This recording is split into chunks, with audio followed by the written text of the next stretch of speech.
You duduk sini seorang-seorang? That's right. Seorang je. You tak sunyi ke? Kadang-kadang.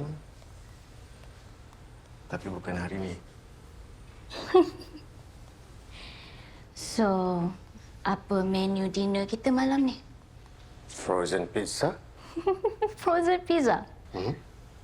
Oh. Rumah punyalah besar macam ni. You bagi I frozen pizza je? Air tangan air lain tau.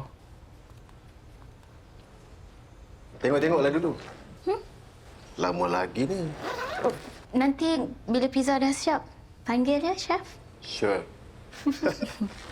Tapi dah nak gelap ni. Jangan kat luar lah. Dalam je.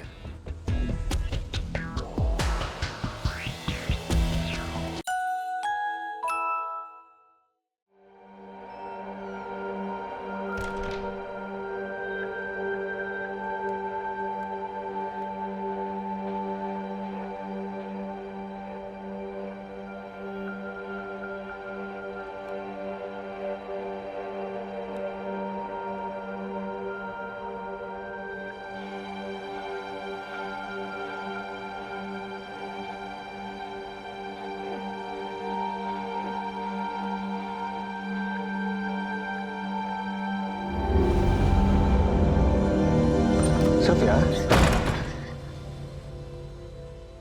boleh teman I set up table?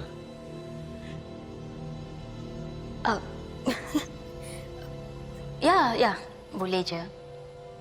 Jom.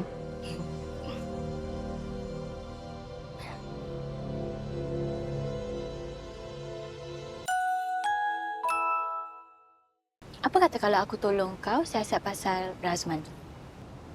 Macam mana? Aku boleh tanya dia. Kot-kotlah dia ada properti yang aku boleh sewa untuk seminggu.